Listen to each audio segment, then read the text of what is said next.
Hello friends, welcome to my channel heaven of spices, ಮಸಾಲೆಗಳ ಸ್ವರ್ಗ. ಇವತ್ತು ತುಂಬ ಹೆಲ್ದಿ ಆಗಿರುವಂಥ ಕ್ವಿಕ್ಕಾಗಿ ಆಗಿರುವಂಥ ತೊಂಡೆಕಾಯಿ ಪಲ್ಯ ಮಾಡೋಣ.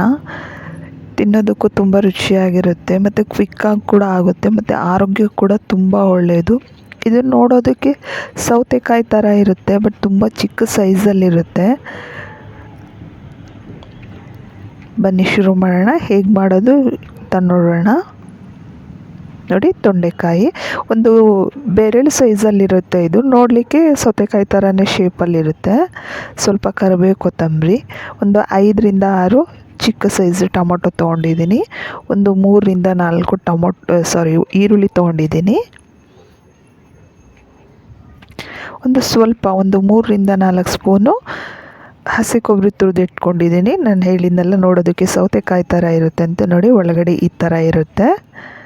ಇದನ್ನು ಹೆಚ್ಚಿಟ್ಕೊಂಡಿದ್ದೀನಿ. ಒಂದರಲ್ಲಿ 4 ಹೋಳು ಮಾಡಿ ಇಟ್ಕೊಂಡಿದ್ದೀನಿ.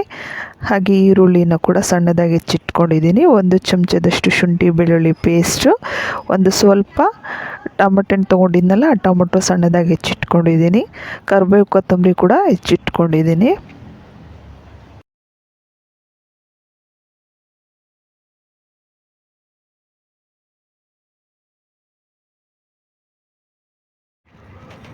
ಹಾಗೆ ಇಲ್ಲಿ 1 ಚಮಚದಷ್ಟು ಸಾಂಬಾರು ಪುಡಿ, ರುಚಿಗೆ ತಕ್ಕಷ್ಟು ಉಪ್ಪು, ಒಂದು ಅರ್ಧ ಚಮಚದಷ್ಟು ಅರಿಶಿನ, 1 ಚಮಚದಷ್ಟು ಮಸಾಲ ಖಾರ ತೊಗೊಂಡಿದ್ದೀನಿ. ಮಸಾಲ ಖಾರ ರೆಸಿಪಿ ಆಲ್ರೆಡಿ ಚಾನಲಲ್ಲಿದೆ, ಚೆಕ್ ಮಾಡಿ ನೋಡಿ.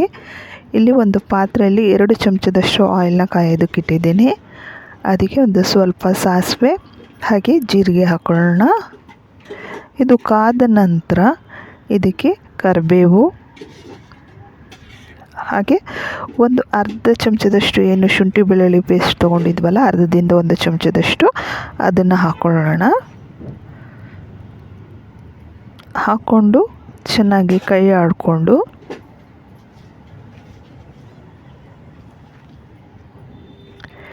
ಸಣ್ಣದಾಗಿ ಹೆಚ್ಚಿಟ್ಕೊಂಡಿರೋಂಥ ಈರುಳ್ಳಿ ಸೇರಿಸೋಣ. ಇದಕ್ಕೆ ನೀವು ಈ ರೆಸಿಪಿನ ನಾನು ಏನು ಮಸಾಲೆ ಹಾಕದೆ ಕ್ವಿಕ್ಕಾಗಿ ಮಾಡಿ ತೋರಿಸ್ತಾ ಇದ್ದೀನಿ. ನಿಮಗೇನು ಪ್ರಿಪ್ರೇಷನ್ ಮಾಡ್ಕೊಳ್ಳೋಕೆ ಟೈಮ್ ಇಲ್ಲ, ಬೇಗ ಏನಾದರೂ ಒಂದು ಪಲ್ಯ ರೆಡಿ ಮಾಡಬೇಕು ಅನ್ನೋ ಟೈಮಲ್ಲಿ ನೀವು ಈಸಿಯಾಗಿ ಇದನ್ನು ಮಾಡ್ಕೊಳ್ಬೋದು. ಹೆಚ್ಚಿರೋಂಥ ಟೊಮೊಟೊ ಹಾಕೊಳ್ಳೋಣ. ನೀವೇನು ತುಂಬ ಸಣ್ಣದಾಗಿ ಈರುಳ್ಳಿ ಟೊಮೊಟೊ ಕಟ್ ಮಾಡ್ಕೋಬೇಕು ಅಂತೇನಿಲ್ಲ, ರಫಾಗಿ ಹೆಚ್ಚಾಕ್ಕೊಂಡ್ರೂ ನಡೆಯುತ್ತೆ.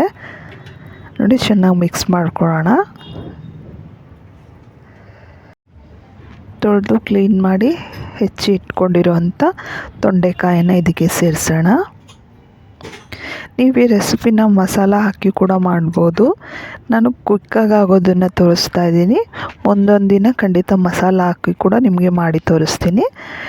ಎಲ್ಲ ಹಾಕಿದ ನಂತರ ಚೆನ್ನಾಗಿ ಮಿಕ್ಸ್ ಮಾಡಿಕೊಂಡು ಒಂದು 2 ನಿಮಿಷ ಬಿಟ್ಟು ಆಮೇಲೆ ಇದಕ್ಕೆ ಹೆಚ್ಚಿರೋ ಅಂಥ ಕೊತ್ತಂಬರಿ ಹಾಗೆ ತುರಿದಿಟ್ಕೊಂಡಿರೋಂಥ ಹಸಿ ಕಾಯಿ ತುರಿ ಸೇರಿಸಿ ಇನ್ನೊಂದು ಸಾರಿ ಎಲ್ಲ ಚೆನ್ನಾಗಿ ಮಿಕ್ಸ್ ಮಾಡಿಕೊಂಡು ಇದಕ್ಕೆ ಮಿಕ್ಕಿರೋಂಥ ಡ್ರೈ ಸ್ಪೈಸಸ್ ಹಾಗೆ ಸಾಲ್ಟ್ನ ಆ್ಯಡ್ ಮಾಡೋಣ. ಇದನ್ನು ನೀರು ಹಾಕ್ದೇ ಬೇಯಿಸ್ಕೋಬೋದು. ನಿಮಗೇನಾದರೂ ತುಂಬ ಡ್ರೈಯಾಗಿ ತಿನ್ನೋಕೆ ಇಷ್ಟ ಆಗಲ್ಲ ಅನ್ನೋದಾದರೆ ನೀವು ಒಂದು ಅರ್ಧ ಲೋಟದಷ್ಟು ನೀರು ಹಾಕ್ಬೋದು. ಟೀ ಕುಡಿಯೋ ಗ್ಲಾಸಿಂದ ಒಂದು ಅರ್ಧ ಗ್ಲಾಸ್ನಷ್ಟು ನೀರು ಹಾಕ್ಬೋದು. ಇಲ್ಲ ನೀವು ಹಾಗೆ ಕೂಡ ಬೇಯಿಸ್ಕೋಬೋದು. ಟೊಮೆಟೊ ಹಣ್ಣೆಲ್ಲ ನೀರು ಬಿಡುತ್ತಲ್ಲ, ಅಷ್ಟರಲ್ಲೇ ಬೇಯುತ್ತೆ. ಇದು ಮುಚ್ಚಿ ಒಂದು 5 ನಿಮಿಷ ಬೇಯಿಸಿದ ನಂತರ ನೋಡಿ, ನಮ್ಮ ಪಲ್ಯ ರೆಡಿ ಆಗಿದೆ. ಇದು ಕ್ವಿಕ್ಕಾಗಿ ಆಗುವಂಥದ್ದು. ಎಲ್ಲ ಪ್ರಿಪ್ರೇಷನ್ ಮಾಡ್ಕೊಳ್ಳಿಕ್ಕೆ ಇಷ್ಟ ಇಲ್ಲ, ಟೈಮ್ ಇಲ್ಲ, ಬೇಜಾರು ಅನ್ನೋ ಟೈಮಲ್ಲಿ ಇದನ್ನ ಈಸಿಯಾಗಿ ಮಾಡ್ಕೊಳ್ಬೋದು. ನೋಡಿ, ನಮ್ಮ ತೊಂಡೆಕಾಯಿ ಪಲ್ಯ ರೆಡಿ ಆಯಿತು.